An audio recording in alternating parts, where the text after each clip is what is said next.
This week, I just left a patient's house who was experiencing the death stare and end-of-life visioning right before my eyes.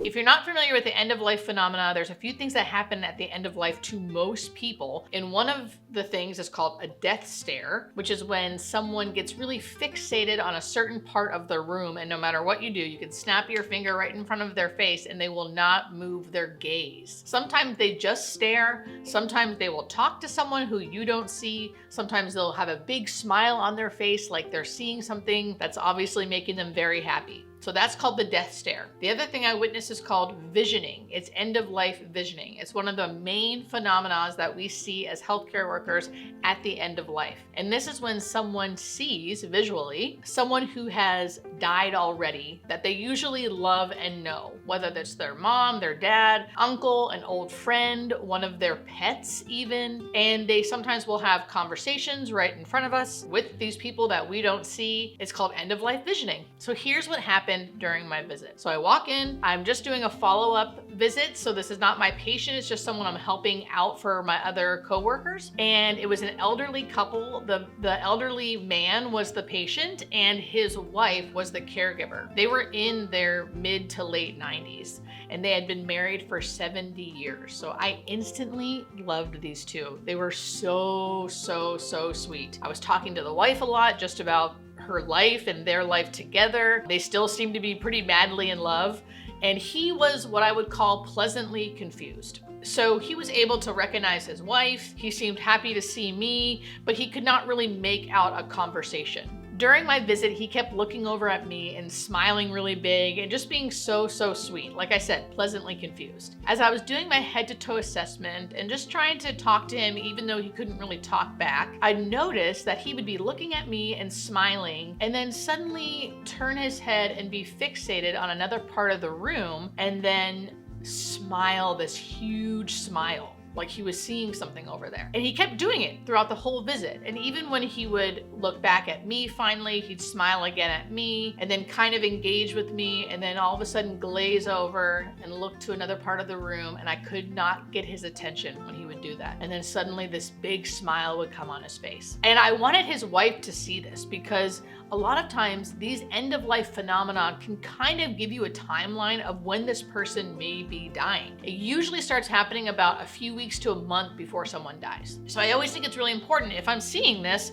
I want family members to also see it and know what's going on. So I called her into the room to show her what I was seeing, which I would call the death stare.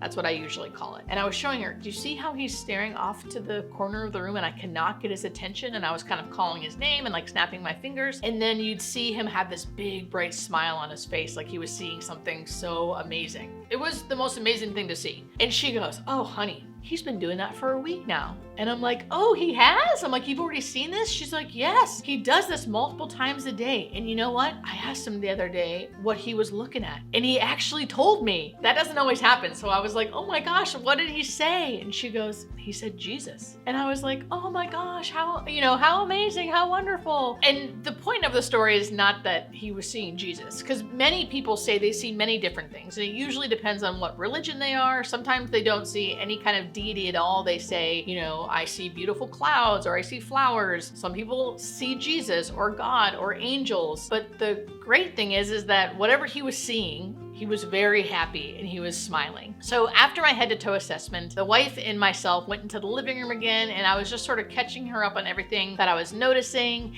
And she was showing me their wedding photo album and just talking about their life. They were so sweet. I could have stayed there for hours. And I was just talking to her about, what to expect. And she said, I think he is going soon. And let me tell you why. And then she proceeded to tell me this most amazing story of what I would call end-of-life visioning. So her sister had died a couple weeks before this. And she didn't want to tell her husband because one, he is having cognitive issues, so he's not really remembering anything anyways. And two, they were all really close. Her, him, and the sister. They were all super close. And she didn't want to make him super sad, and she knew he wouldn't really remember, so she'd have to keep telling him over and over again. So she wasn't going to tell him. But then after about a week, she felt really bad that she hadn't said anything to him. So she said, I finally decided I'm just going to go in there and I'm going to tell him what happened. So she went to go tell him, hey, so-and-so had died. died. And when she told him that, he smiled and said, I know. And she was like, what? How do you know? And she at first was kind of mad, like, who the hell told him this? You know, no one was supposed to tell him. And she goes, you know, how do you know? And he said, she told me. She came to me last week and said she had died. I'm getting chills just telling you the story. And he said it smiling, like he was okay with it. And she goes, oh, okay. And then he kind of like dazed off again and wasn't as alert and oriented because one, he's not usually alert and oriented and able really to communicate all these things. So she was surprised that he was even able to say these things to her. And then on top of that saying, yeah, I know she came and told me last week that she had died. And even though I am a hospice worker who tells you over and over again that these things happen all the time, which is true, it's still always floors me. And hearing the stories in real time and seeing them and being with them, it's just like, wow. It's just wow. So she said, I'm okay with it. I'm going to miss him. We've been married for almost 70 years. We had a lovely life together and I know he's going somewhere good. And I'm okay. I'm okay. And I left that house being like, I love my job for so many reasons. And this is one of those amazing reasons. I just needed to share that with you guys. I thought it was so beautiful.